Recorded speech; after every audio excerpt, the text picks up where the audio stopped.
আজ থেকে দেশ জুড়ে নয়া জিএসটি লাগু হচ্ছে। 5 এবং 18% স্ল্যাব, 12 এবং 18% স্ল্যাব উঠে গেল।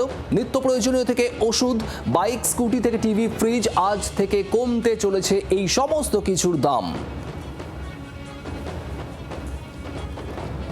দুধ, পনির, রুটিতে জিএসটি শূন্য, অর্থাৎ কোনো জিএসটি থাকছে না।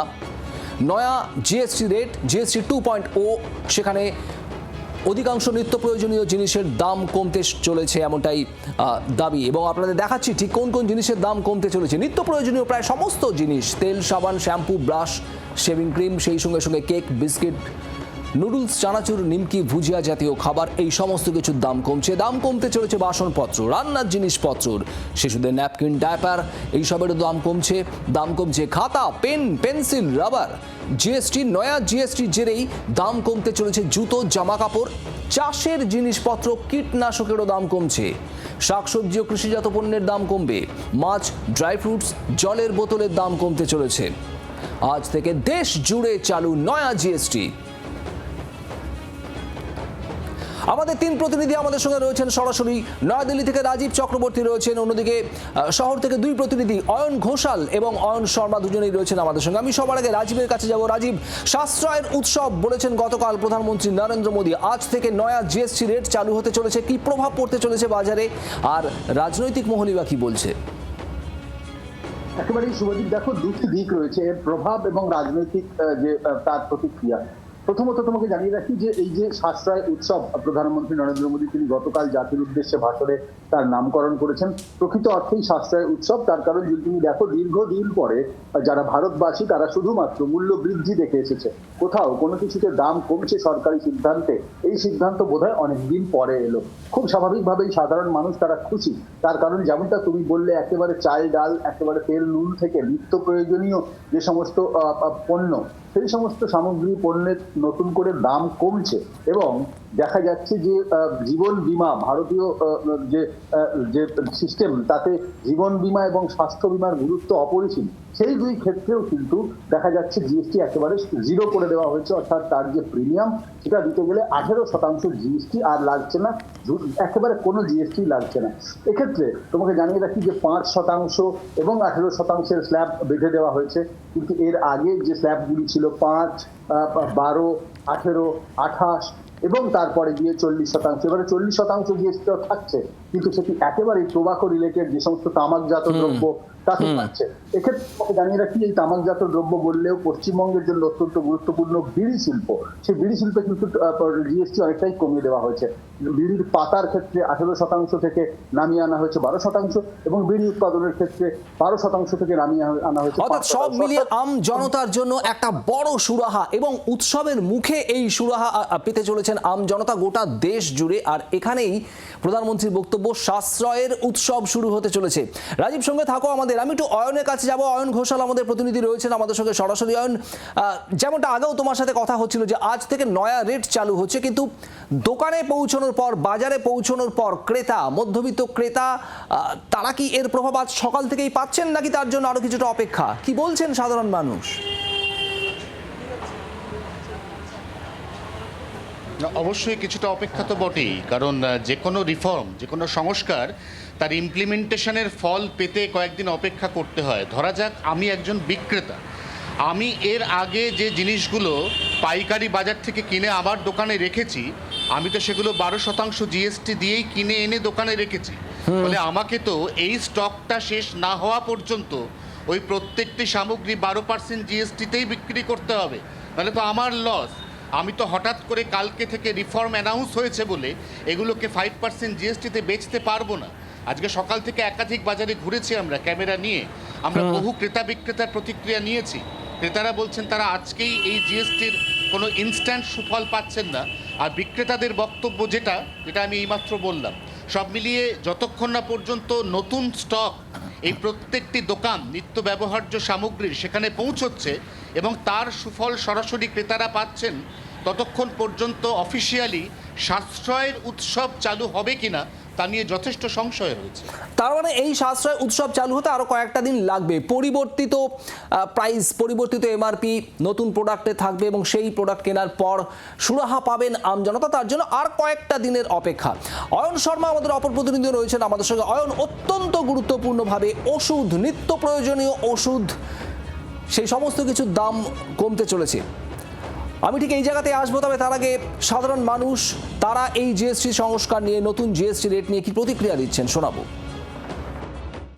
हाँ कॉम्बे একটু তো কমবে हाँ ना कॉम्बे हाँ कुछ नहीं घटना सर। आपको क्या लगता है? Same thing. Hardly just show, no, nothing. আমার তো কিছু মনে হয় না যে কিছু রিফর্ম হয়েছে। যেখানে কম করা উচিত ছিল সেখানে কম করেনি। এদিকে 5% কমিয়েছে, এদিকে 5% বাড়িয়ে দিয়েছে, 6% বাড়িয়ে দিয়েছে। তো এটা কি ব্যবসা সিস্টেম নাকি? যদি কমাতে থাকো, মেন জিনিসে কমানো উচিত ছিল, যেখানে বাটার, ম্যাচিস, ধূপবাতি, সিগারেটে বেড়েছে, আর আদার্সে ছোট ছোট জিনিসের দাম কমিয়েছে। এটা কমিয়ে আমার মনে হয় না কোনো পাবলিকের কোনো লাভ হবে। হ্যাঁ, খানিকটা তো চমক বটেই, ভোটের আগে আগে করা। ট্রাকে কতটা বাড়লো বা সিগারেটে কতটা বেড়ে গেল, আমার তো মনে হয় সিগারেটে বেড়েছে আরও বাড়া উচিত, মদে বেড়েছে আরও বাড়ানো উচিত, কারণ এই জিনিসগুলো লোকের পক্ষে ক্ষতিকার। घटना चाहिए क्योंकि जब ये नीचे गया है जीएसटी तो घटना चाहिए, लेकिन अब घटेगा कि नहीं ये तो गवर्नमेंट को थोड़ा बहुत शक्ति भी प्रयोग करना चाहिए। হয়তো পলিটিশিয়ানরা কিছুটা হলেও ওই ব্যাপারটাকে মাথায় রেখেও করেন, কিন্তু তবু মানে দিনের শেষে এটা তো বলতেই হবে যে আমার অন্তত আমার চিন্তা ভাবনা যে কিছুটা তো সুরাহা হবে, অন্তত কিছু দাম কমবে। সুরাহা হওয়ার কথা বলছেন অনেকে, এবং এই সুরাহা আসতে চলেছে ওষুধের ক্ষেত্রেও। অয়ন শর্মা আমাদের প্রতিনিধি রয়েছেন আমাদের সঙ্গে। অয়ন, বেশ কয়েকটা গুরুত্বপূর্ণ ওষুধ, সেই ওষুধগুলোর দামও কমতে চলেছে, ঠিক কি খবর? দেখো, 30টি যে ওষুধ রয়েছে সেই ওষুধের উপরে একেবারে পুরোপুরি জিএসটি একেবারে উঠে গিয়েছে, এবং বাকি যে ওষুধগুলি রয়েছে সেই ওষুধের উপরে যে ওষুধগুলি 12% জিএসটি ছিল তা কমানো হয়েছে, যেগুলি 18% জিএসটি ছিল সেটাও কমে গেছে, এবং আজকে থেকে কিন্তু সুফল পাচ্ছে। একটা জিনিস তোমাকে বলে রাখি যে বাজারে বর্তমানে যে ধরনের ওষুধগুলি রয়েছে সেই ওষুধগুলো বিভিন্ন কোম্পানি ছেড়ে রেখে দিয়েছে। সেখানে ওষুধের গায়ে যে লেভেলের যে এমআরপিগুলি রয়েছে সেই এমআরপিগুলি এক ধরনের থাকে, এবং সেই এমআরপিতে যদি থাকে যে দাম রয়েছে সেখান থেকে কিন্তু বলা যায় যে বিলিংয়ে কিন্তু আলাদা একেবারে ইফেক্ট হচ্ছে, কারণ একেবারে পুরোপুরি ওষুধ তুলে নেওয়া যায় না। আমি একটু কথা বলার চেষ্টা করি, এক ক্রেতা রয়েছেন আমার সঙ্গে রয়েছেন, তারা কিছু কথা বলবো যে ওষুধের ঠিক বিলিংয়ের ফরম্যাটটা কি রকম হচ্ছে। দেখো শুভদীপ, তোমাকে বলে রাখি, দেখতে পাচ্ছ একেবারে এমআরপি লেখা রয়েছে কত, 1319 টাকা 62 পয়সা, এবং সেখান থেকে ডিসকাউন্ট দাঁড়াচ্ছে 263 টাকা। আমি একটু দেখাই, একটু ওষুধের দোকানে ধরুন আমি সিম্পল বলছি আর কি। টেলমা ধরুন 40, টেলমা 40-র আগে আপনার হচ্ছে এমআরপি ছিল হচ্ছে 227 টাকা, বর্তমানে জিএসটি কমে কিন্তু 212 টাকা 94 পয়সা আপনার এমআরপি হলো। অর্থাৎ আগে যেটা আপনার হচ্ছে 6% করে নেওয়া হতো, এখন সেটা 5% করে নেওয়া হচ্ছে। এর ফলে কি হচ্ছে, এমআরপিটা কমে যাচ্ছে, এবং নিউ এমআরপি বলে আমাদের এখানে লিখতে হচ্ছে, যাতে কাস্টমারের বুঝতে সুবিধা হয় যে আমরা নতুন এমআরপি, আমরা কম দামি এমআরপিটা নিচ্ছি। আমাদের কিন্তু এখনো পর্যন্ত কিন্তু এমআরপি কিন্তু চেঞ্জ হয়ে আসেনি বা কোনো লেভেলিং হয়েও আসেনি। ঠিক আছে, দেখো অত্যন্ত তাৎপর্যপূর্ণ ওষুধের যে বিষয়টা বলছিলেন, লেভেলটা 227 টাকা 14 পয়সা ক্লেম মার্কেট। তার মানে অয়ন, ওষুধের দোকানে সাধারণ ক্রেতা ওষুধ কিনতে গিয়ে আজ থেকেই এই মানে নতুন জিএসটির প্রভাব পাচ্ছেন, অর্থাৎ বিলিং হচ্ছে নতুন জিএসটির হারেই। অয়ন, তোমাকে ধন্যবাদ। অয়ন ঘোষাল আমাদের অপর প্রতিনিধি আমাদের সঙ্গে ছিলেন, তোমাকেও ধন্যবাদ। এবং রাজীব চক্রবর্তী নয়াদিল্লি থেকে ছিলেন সরাসরি আমাদের প্রতিনিধি। রাজীব, তোমাকেও ধন্যবাদ। আর এখানে আপনাদের আরো একবার শোনাবো সাধারণ মানুষ তারা কি বলছেন, আরো প্রতিক্রিয়া। আমরা তো নিশ্চয়ই ফিল করছি, এবং ইয়েস সেটা হ্যাঁ ফিল করেছি, ডেফিনেটলি ফিল করেছি। দের আর few things which obviously we are aware, তাই জন্য হয়তো আমরা জানি এবং তাই জন্য বলি। এখন তারাও বোঝে, কনজিউমার মানে ওরা যে শপকিপার অলসো নোজ যে হ্যাঁ এ জানে জিএসটির যে there is a reduction in GST, তাই জন্য প্রাইসটা কিন্তু সেভাবে ভ্যারি করে। এই মালগুলো তো আমার তো পুরো জিএসটি দিয়ে কেনা, সেই আপনার 12%, 18, 28 যাই হোক, তা আমি এখন কম বেচবো কী করে? এইবার নতুন মাল আসবে যখন অর্ডার দেব তখন এটা একটু সময় লাগবে। পুরনো রেটেই মাল, হ্যাঁ, নতুন আসলে পরে তখন আমরা নতুন রেটে মাল দেব। না না কিছু বুঝতে পারছি না। বুঝতে পারছেন না, দোকানদাররা বুঝতে পারছে না। তো কবে নাগাদ হবে বলে মনে হয়, নাকি আদৌ হবে বলে মনে হচ্ছে? সত্যি হওয়ার সম্ভাবনা তো বেশি। কমবে? কমবে, নিশ্চয়ই কমবে। অর্থনীতিবিদ অভিরূপ সরকারের প্রতিক্রিয়া আপনাদের শোনাবো। জিনিসপত্রের দাম কমলে মানুষের চাহিদা বাড়বে, মানুষ বেশি জিনিসপত্র কিনবে। এবার মানুষ যদি বেশি জিনিসপত্র কেনে তাহলে কিন্তু লঙ্গার রানে, এক্ষুনি হয়তো নয় কিন্তু আরেকটু দীর্ঘমেয়াদী ভিত্তিতে এমন হতেই পারে কেনাকাটা এতটাই বেড়ে গেল যে ট্যাক্স রেটটা কম হওয়া সত্ত্বেও টোটাল রেভিনিউটা তেমন কমলো না বা হয়তো বেড়ে গেল। এটা ইমিডিয়েটলি সম্ভব না, মানে আরেকটু দীর্ঘমেয়াদী ভিত্তিতে হয়তো সম্ভব। আমাদের সঙ্গে এই মুহূর্তে রয়েছেন অর্থনীতিবিদ প্রবীর সরকার। প্রবীরবাবু, আপনাকে স্বাগত জি24 ঘন্টায়। এবং রয়েছেন বাজার বিশেষজ্ঞ অনির্বাণ দত্ত। অনির্বাণবাবু, আপনাকেও স্বাগত। আমি প্রবীরবাবুর কাছে সবার আগে জানতে চাইবো যে কতটা প্রভাব পড়তে চলেছে উৎসবের মুখে, পুজোর মুখে মানুষ এমনিতেই কেনাকাটার মুডে থাকে, তার সঙ্গে সঙ্গে নিত্য প্রয়োজনীয় জিনিসপত্রের দামেও প্রভাব পড়বে, অর্থনীতিতে কতটা প্রভাব পড়তে চলেছে?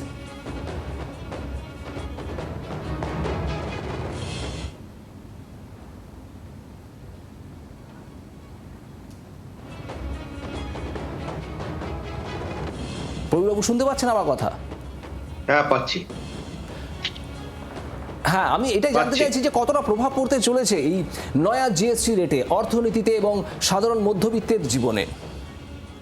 দেখুন, 2017-তে প্রথমে জিএসটি চালু হয়েছিল, তার ঠিক 8 বছরের মাথায় সেকেন্ড জেনারেশন জিএসটি যেটা আজকে থেকে শুরু হলো।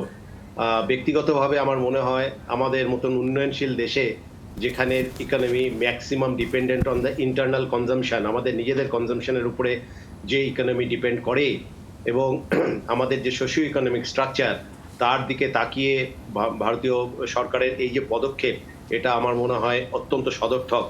এবং এই যে 4টে স্ল্যাব অ্যাবলিশ করে যে 2টো স্ল্যাব করা হলো, 5 আর 18, এতে আমরা যদি দেখি লিস্টটা ভালো করে, তাতে আমরা দেখব মধ্যবিত্ত এবং নিম্ন মধ্যবিত্ত এবং আমাদের যে ডেইলি ইউজের যে জিনিস, বাটার থেকে নিয়ে, তেল থেকে নিয়ে, and so and so fourth. এবং খুব ইম্পর্ট্যান্টলি যেটা হচ্ছে যে ভারতে হেলথ ইন্স্যুরেন্সের, মেডিকেল ইন্স্যুরেন্সের পেনিট্রেশনটা গ্লোবাল স্ট্যান্ডার্ডের তুলনায় খুবই কম।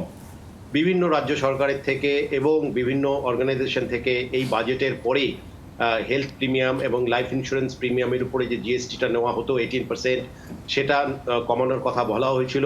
এবং জিএসটি কাউন্সিল অত্যন্ত দক্ষতার সঙ্গে সেই জিএসটিটা, স্পেশালি মেডিক্লেইম এবং লাইফ ইন্স্যুরেন্সের উপরে যে জিএসটিটা কমিয়েছেন, আগামী দিনে আমার মনে হয় মেডিক্লেইম এবং হেলথ ইন্স্যুরেন্সের পেনিট্রেশনটা আরো বাড়বে, যেটা ভীষণ ভীষণ দরকার। At the same time cancer এবং বিভিন্ন দুরূহ ব্যাধির যে ওষুধগুলোর যে জিরো করে দেওয়া হয়েছে, এইটাও একটা খুবই সদর্থক ব্যাপার। একেবারে আমি ঠিক এই জায়গাতেই বাজার বিশেষজ্ঞ অনির্বাণ দত্তর কাছে একটু জানতে চাইবো। অনির্বাণ বাবু, অর্থনীতির সহজ নিয়ম যে দাম কমলে কেনাকাটা বাড়বে, কেনাকাটা বাড়লে অর্থনীতি আরো সচল হবে এবং সেটা অর্থনীতিকে আরো পুষ্ট করবে, কিন্তু এই জায়গাতে একটা বিষয় জানতে চাইবো যে কবে থেকে প্রভাব পেতে চলেছেন। তার কারণ বাজারে গিয়ে আজ সকাল থেকে যে ছবিটা দেখা যাচ্ছে, সবাই বলছেন যে নতুন রেট তো আসেনি, বিক্রেতারা বলছেন। ওষুধের দোকানে যদিও অন্য ছবি দেখা যাচ্ছে, তারা নতুন রেটে ওষুধ দিচ্ছেন। দেখুন, এটা প্রত্যাশিত ছিল এবং বাড়ি বাড়ি যেটা হবে এখন কয়েকটা দিন, সেটা হচ্ছে বাজারে আপনি যত আপনাদের প্রতিনিধিদের পাঠাবেন, তত কিন্তু দেখবেন ক্রেতা এবং বিক্রেতা উভয় কিন্তু তাদের যে সমস্যার কথাটা তুলে ধরবে। এটা একটা ট্রানজিশন পিরিয়ড, এটা আজকে বললে কাল থেকেই হবে এটা আমি জানতাম এটা হবে না। এবং এটার ক্ষেত্রে আপনি একটা জিনিস মাথায় রাখবেন, সরকারের যে প্রচেষ্টা সেটা হচ্ছে সাধারণ মানুষকে সুরাহা দেওয়া, এবং তার জন্য সরকারের একটা রেভিনিউ লস হবে, এবং সেটা 1.5 লক্ষ কোটি টাকা এই জিএসটির জন্য যে রেট কমানো হয়েছে তার জন্য 1.5 লক্ষ কোটি টাকার কাছাকাছি সরকারের ক্ষতি হবে। কিন্তু এর সুবিধেটা কি সাধারণভাবে প্রত্যেকটা যারা ক্রেতা বাজারে এই যে অয়নদা দেখাচ্ছিলেন, সবাই কি সুবিধাটা পাবেন? আমি বলবো সুবিধাটা ভাগ হয়ে যাবে। কিছু ব্যবসাদার আছেন, তারা তার সুবিধাটা কিছুটা নেবেন আর কিছুটা সুবিধা তারা ক্রেতাদের দেবেন। এবং এই জায়গাটাতে যতক্ষণ না ট্রান্সপারেন্সি আসবে, আপনি দেখবেন অর্থমন্ত্রক বিভিন্ন রকম ডাইরেক্টিভ ইস্যু করেছিল, যে বলেছিল পুরনো লেভেলিং থাকবে, তার সঙ্গে আবার নতুন লেভেল থাকবে, এবং এইগুলো কিন্তু বাজারে আমি বলবো এইগুলো কনফিউশন ক্রিয়েট করবে। এবং আগামী দিনে কয়েকটা দিন যতক্ষণ এটা স্ট্রিমলাইন হচ্ছে, ততক্ষণ কিন্তু একটা সংশয় থাকবে। কিন্তু এর সঙ্গে একেবারেই। সঙ্গে আপনাকে আমি ভিতরের কথা বলছি, কিছু কিছু বড় বড় এফএমসিজি কোম্পানি তারা কিন্তু অলরেডি তারা ডাইরেক্টিভস পাঠিয়ে দিয়েছে, অ্যাডভাইজারি পাঠিয়ে দিয়েছে গত 2-1 দিন আগেই, এবং তারা কিন্তু পরিষ্কার করে বলেছে তাদের যারা ডিস্ট্রিবিউটার আছে যে অর্থাৎ একটা কথা বলা যায় অনির্বাণ বাবু যে জানিয়ে দাও। কয়েকটা দিন টাইম লাগবে পুরো ব্যাপারটা স্ট্রিমলাইন হতে, আর তারপরে সরাসরি এফেক্ট পেতে শুরু করবেন সাধারণ মানুষ। অনির্বাণ দত্ত, প্রবীর সরকার, আপনাদের দুজনকে অনেক ধন্যবাদ। বাংলার আওয়াজ, বাঙালির আবেগ, জি 24 ঘন্টা।